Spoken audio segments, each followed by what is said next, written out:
Hola, ¿cómo están? Bueno, nosotros somos Cecilia Arce y Rocío Miras y en esta oportunidad vamos a hablar acerca del Estadio del Espejo, que es el libro que nos tocó en la clase de Psicología Profunda. Bien, vamos a comenzar con la siguiente afirmación que es yo soy yo.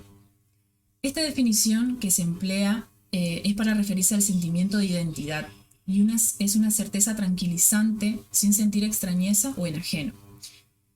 Es este el yo el que se deshace también de las experiencias de despersonalización, cuando hablamos de yo soy otro. Y es cuando una persona siente que es otra, como si estuviera separada de los propios procesos mentales o de su cuerpo y fuera como un observador externo de estos fenómenos. Hace como estallar la certeza de ser uno mismo. Cuando hablamos del estadio del espejo, como dice el Power, debe ser comprendido como una identificación, en el sentido de una transformación producida en el sujeto cuando asume una imagen.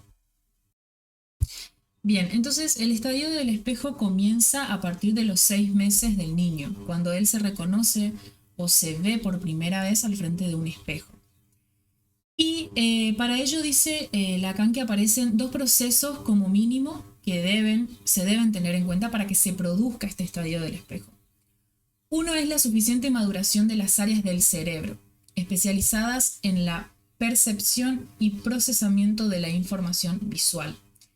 Y el otro que es más importante, que exista un semejante que le sirva de estímulo, es decir, en este caso, una madre o una figura que cumpla el rol de figura materna. Porque lo que hace es justamente sostener al niño en ese proceso donde él se está identificando. Bien, ahora vamos a identificar cómo es la reacción del niño frente a este momento de identificarse por primera vez con el espejo. Cuando un niño se reconoce por primera vez en el espejo, celebra la aparición de su imagen con un gesto de alegría. Y esta fascinación es interpretada por Lacan como la identificación del niño con su imagen, la que encuentra allí reflejada por primera vez de manera completa. Es decir, el niño va reconociendo su cuerpo por partes, digamos, ve sus manos, ve sus pies, pero a través del espejo es como si fuera que él se identifica por completo, porque ve su rostro por primera vez. Entonces nosotras encontramos un video donde se puede ver ese primer momento donde el niño se ve en el espejo y cómo es la sensación que eso le genera, como esa sensación de querer traspasar el espejo, de poder tocarse, de poder eh, sentir, digamos, esa alegría que le causa al verse por primera vez en el espejo. Así que a continuación les vamos a dejar este video para que puedan comprender mejor el concepto y la importancia de lo que es el estadio del espejo en el niño. Ay, se va a caer. Sí, me hay un poco.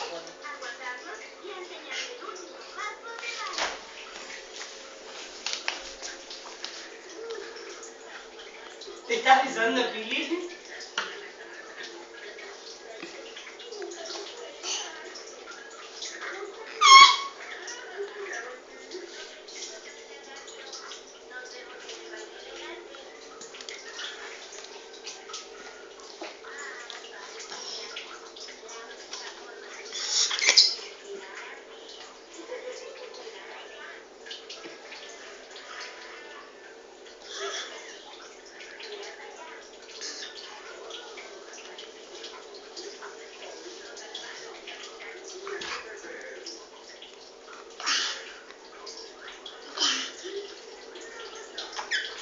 Te vas a caer.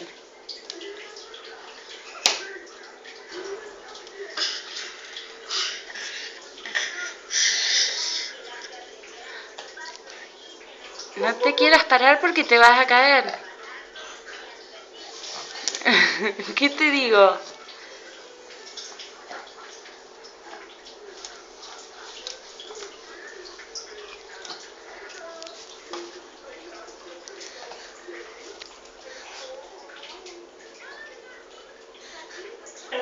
Qué bonito el bebé que le das besos.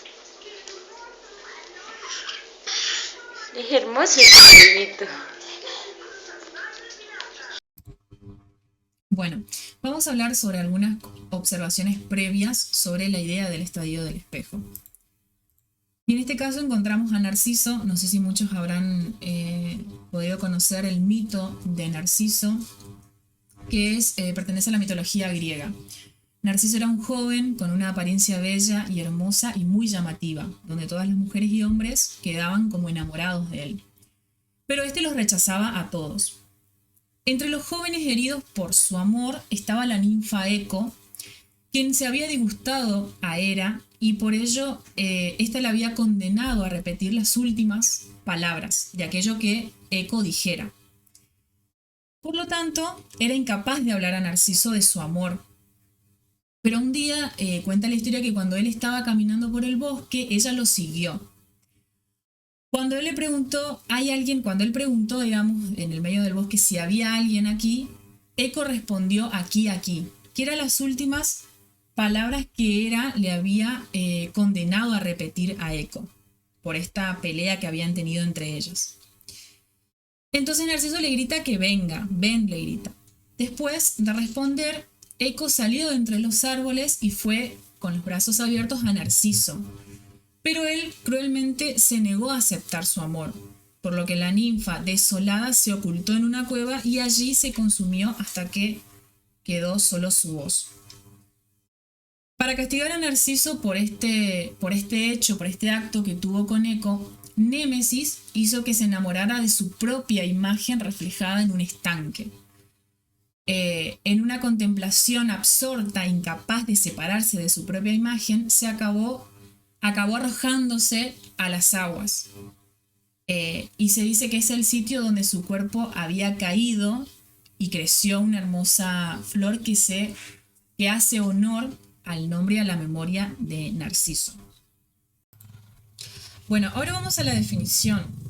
La psiquiatría describe a las personalidades narcisistas como aquellas cautivadas por la propia imagen y que se caracterizan por un patrón grandioso de vida que se expresa en fantasías y modos de conducta que incapacitan para considerar y ver a los otros. Es decir, están tan atrapados en su forma de pensar, de sentir, que se identifican tanto con sí mismos que no pueden generar empatía con el otro, que no pueden reconocer la existencia del otro. En esta oportunidad nosotros destacamos algo que nos pareció, que nos llamó la atención, cuando dice: ¿tendrá Narciso una larga vida? Sí, siempre y cuando nunca se conozca a sí mismo. Hablando un poco sobre el concepto que di recién sobre las personalidades narcisistas.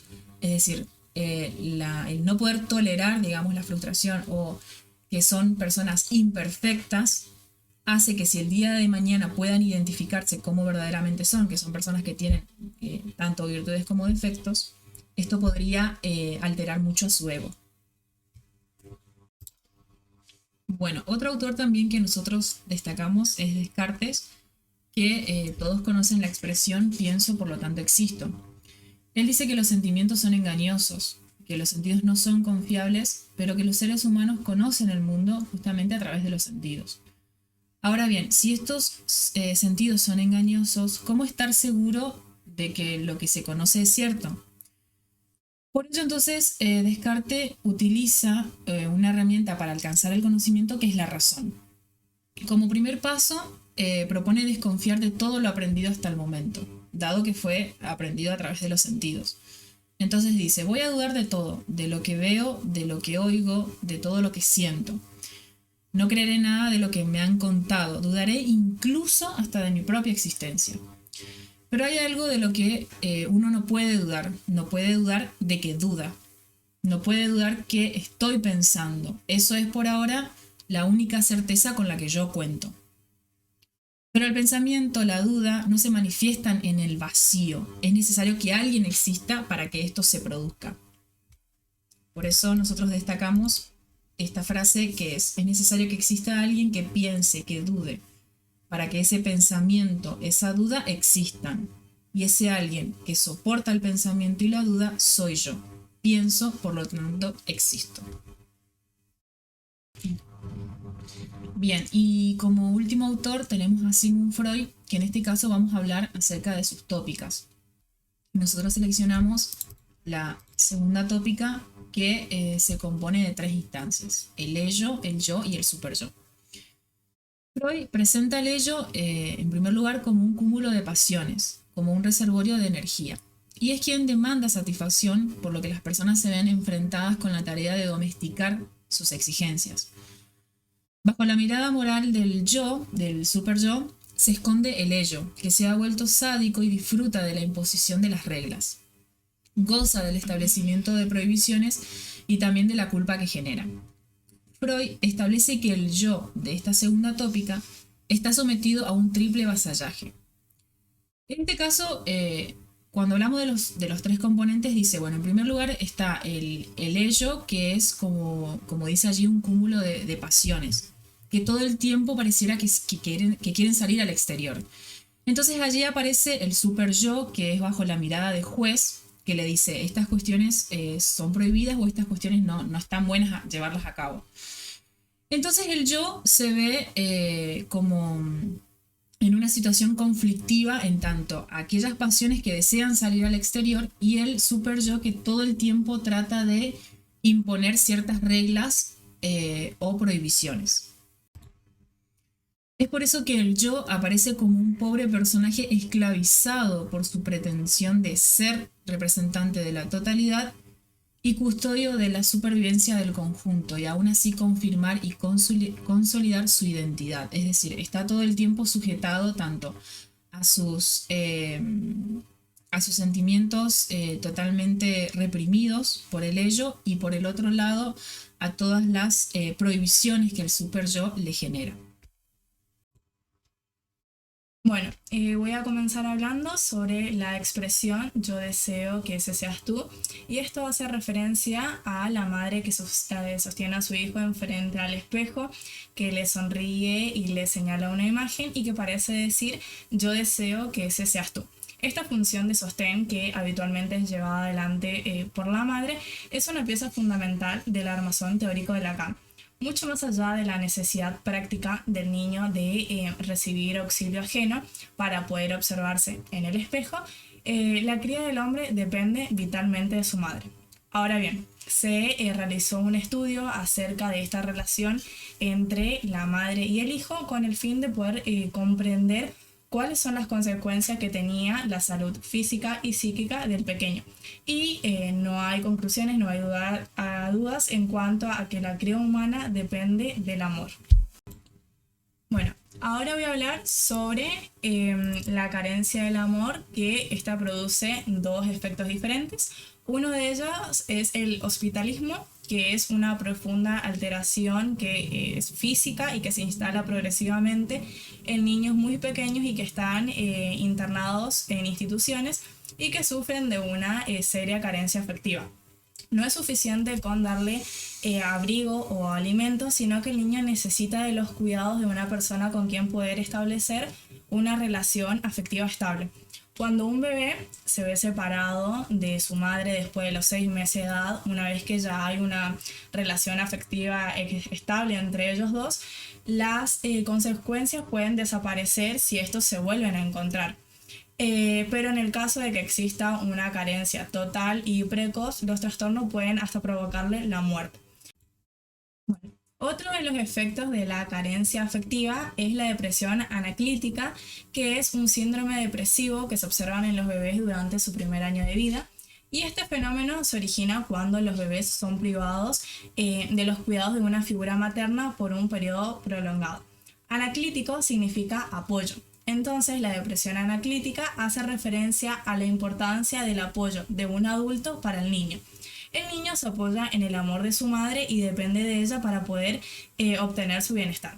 Durante la depresión anaclítica, el bebé deja de realizar cualquier expresión mímica, deja de sonreír, deja de comer, baja de peso, tiene problemas para poder conciliar el sueño y también sufre de un retraso general en el desarrollo psicomotor. El proceso puede revertirse si el niño recupera el contacto normal con su madre o con alguna figura materna que la pueda sustituir. Bueno, Lacan sostiene que el amor no es una donación de ninguna cosa material, que no se trata de dar lo que se tiene, sino de la capacidad de poder dar lo que no se tiene. Los niños caen en estos fenómenos de hospitalismo y depresión anaclítica por no poder meterse en ese huequito que el otro le está dando. Sin embargo, la dependencia de amor puede ser altamente esclavizante y nociva. En relación con la madre, el niño va a intervenir como una variable dependiente y esta circunstancia puede tornarse asfixiante. Así como la relación de una persona con el ideal que requiere la mediación del ideal de yo, así también es el vínculo de una madre con su hijo. Necesita de la intervención del padre. Este proceso se lo conoce como complejo de Edipo. Bien, es preciso resaltar algunos conceptos cuando se habla del ideal del yo y del yo ideal. El superyo es una instancia inconsciente. Su función es reprimir el deseo sexual que suscita la madre.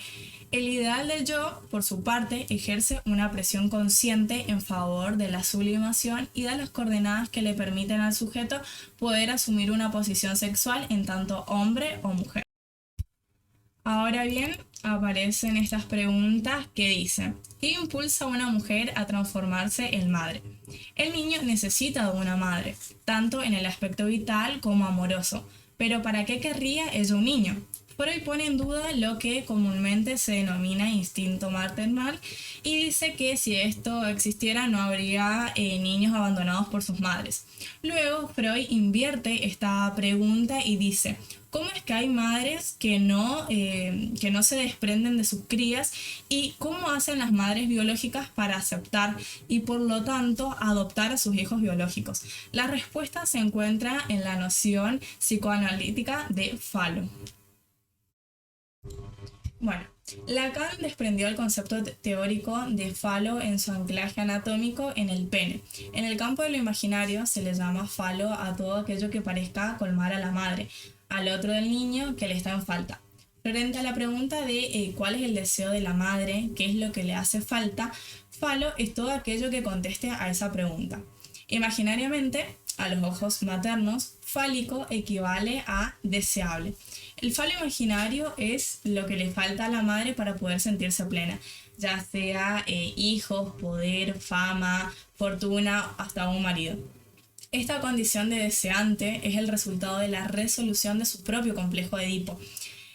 Según Freud, dice que las niñas salen de su estructura edípica deseando a un niño como compensación del falo del que están ellas privadas.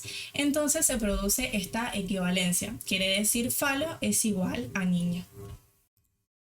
Durante el estadio del espejo, la imagen idealizada, el yo ideal, es una imagen fálica y como tal completa. Parece saturar el deseo de la madre, que sosteniendo a su hijo sonríe a su reflejo especular. Al identificarse con la imagen, el niño se siente alojado, se siente como en casa y seguro. Es aquí donde se manifiesta el riesgo de poder establecer una relación de esclavitud y tiranía. En términos del narcisismo, es muy atractivo poder ser el todo para alguien, saberse en posición de tapar toda la falta en el otro, pero se pagan precios elevados de realización, de independencia y deseos personales. Bueno, extrajimos del texto un fragmento que dice: el padre debe intervenir doblemente en su función de prohibición del incesto. Al dirigirse a la madre, la priva de su objeto fálico, le recuerda su incompletud estructural y lo hace bajo estos términos: no reintegrarás tu producto. Bueno, con respecto al niño, le prohíbe el objeto de su deseo. El niño deja de ser el falo imaginario de su madre. Al prohibirle a su madre, la libera de un potencial de esclavitud y lo capacita para que el niño pueda buscar su destino con otras mujeres. Cabe aclarar que en aquellos casos en los que la intervención paterna se produce fallidamente o en deficiente, se favorece la aparición de diversas patologías. Estas experiencias pueden entenderse como formas negativas de independizarse del deseo del otro y tener el control sobre sí mismo, pero es una independencia ilusoria. El espejo le devuelve una imagen que debe ser mejorada, una imagen que el sujeto no valora y que la madre ha sancionado siempre como una imagen imperfecta. Bueno, Lacan propone que el resorte fundamental de la operación analítica es mantener la distancia entre el ideal de yo y el deseo del sujeto.